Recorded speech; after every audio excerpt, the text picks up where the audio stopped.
Don't drink that, Mr. Whitfield. The words were sharp, cutting straight through the hum of laughter and clinking glasses in the ballroom, stopping Alexander Whitfield dead in his tracks, his champagne flute frozen inches from his lips. 8-year-old Zora Jackson stood before him, small but fierce, staring straight into his eyes. There's something in it your fiancé put it there. I saw everything. Now, before I go any further, I want you to tell me in the comments where you're watching from, man, if you've ever had one of those gut feelings about someone that nobody else believed. Go ahead and hit that like button, because this story right here is about what happens when a billionaire puts his faith in a kid instead of the woman he was about to marry. The night was the annual Whitcorp Foundation Gala. Alexander's penthouse turned into a palace of light and ego, all glass, steel, and Chicago skyline. The air was thick with expensive perfume and the sound of strategic laughter. Everyone dressed to impress, talking stocks and charity as if they were the same thing. Alex, as his friends called him, looked every bit the tech mogul, 40-ish sharp salt and pepper hair, and an energy that didn't quit. He built Whitcorp from scratch, but tonight he was here to give back to fun technology for the kids on the South Side, like Zora, who represented her community center that got a new computer lab thanks to his foundation. Zora was tiny, bright-eyed, hair braided with colorful beads. Her mom, Janelle, was working the catering, still wearing her smile after a decade of being passed over by tech companies despite a computer science degree. As Zora watched the grown-ups, she noticed Alex's fiancée, Victoria Harrington, blonde, poised, perfect, floating through the crowd, all grace and practiced charm. Zora saw her glide to the bar, pick up Alex's monogram glass, glance around, then slip something from her clutch into his drink, stirring it with her finger like it was nothing, before returning to his side, all smiles. Zora wasted no time. She shoved past the adults, ignoring their annoyed looks, and reached Alex just as the glass hit his lips. After her warning, Alex hesitated, eyes darting from Zora to Victoria, who kept her composure. Oh, what imagination!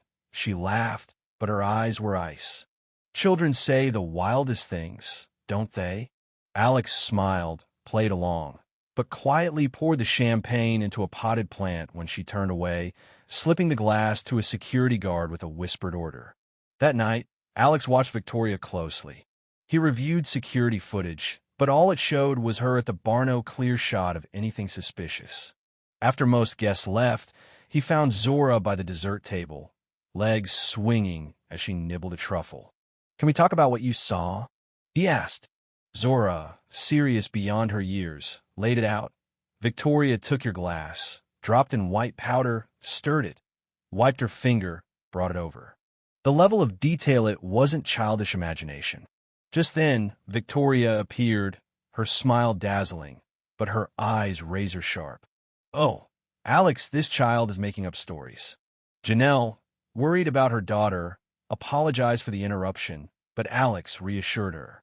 Your daughter is remarkably observant, he said, and as Victoria dragged him away, he slipped his card into Zora's hand. If you or your mom ever need anything, you call this number. That night, Alex's mind wouldn't rest. Why would Victoria drug him? What did she want? And why was an 8-year-old the only one who saw and said something? By morning, lab results confirmed it. Someone laced his drink with a sedative strong enough to make him compliant, not knock him out. While Victoria slept, Alex's cyber team dug into her devices, finding encrypted messages to an unknown server, communications that spiked as Whitcorp prepared to launch its revolutionary tech.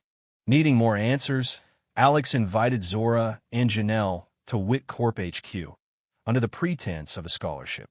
From the moment they walked in, the difference was clear. Security scrutinized Janelle, checked her bag, whispered about charity cases. Victoria was waiting upstairs, surprised and displeased, making snide comments about Janelle's second job in catering despite her degree. Janelle stood her ground. Technology moves fast, Victoria said, implying Janelle was out of her depth. But when Alex asked about security breaches, Victoria tried to block the conversation. That's when Zora piped up. Mom stays up late learning programming. She built our network, and she put something in your drink last night. The room went dead silent. Alex laid out the lab results. Victoria denied it, accusing the staff hinting at Janelle. Alex had enough. Victoria, I need privacy with my guests. She left, whispering, be careful who you trust. Alex shared what he'd learned about the drug, the data leaks, Victoria's ties to Riker Technologies. Why was Zora the only one who noticed? Grown-ups don't pay attention to kids, Zora said, or to people like us, unless we're serving them. Alex asked Janelle and Zora to help. Janelle hesitated, but agreed, demanding Zora's safety first. They didn't see the blinking pen on Alex's desk, broadcasting every word to Victoria. Now, you ever notice how sometimes the people you trust most are the ones who turn on you the fastest? Let me know in the comments if you've been there. Because what came next turned the whole game upside down. Alex's investigation exposed Victoria's fake background, her degrees, her charities, all smoke and mirrors. Janelle found sophisticated malware on WhitCorp's servers, tiny data leaks masked as routine updates, all tied back to employees close to Victoria.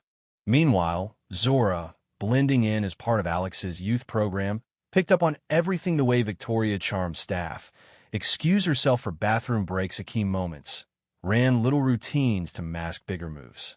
Zora told Alex she has friends everywhere, but says the same thing to all of them.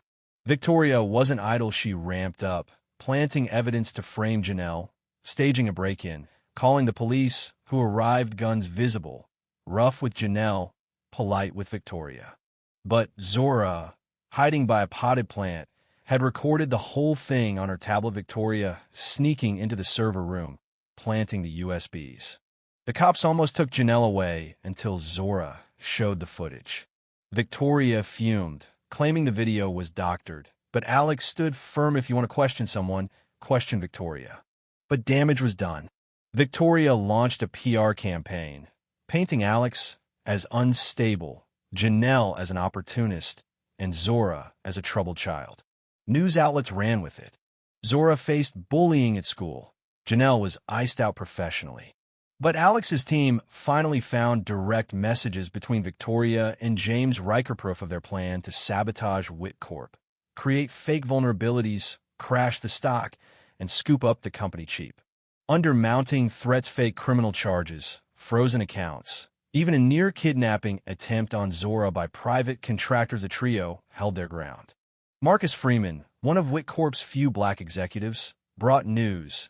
Victoria planned to kill all the community programs, sell the tech to foreign buyers, and wipe the evidence. It wasn't just about money, Anna Maria, it was about control at a global scale. Running out of time and resources, they gambled on Zora's sharp eyes. She noticed details in Victoria's videos, paintings, calendars, small things that revealed her real location.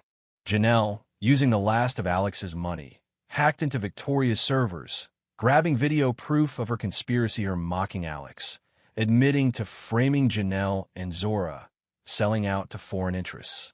Alex, wearing a wire, confronted Riker, who confirmed everything, including how easy it was to exploit stereotypes. Nobody questions a black, single mother going after a white billionaire.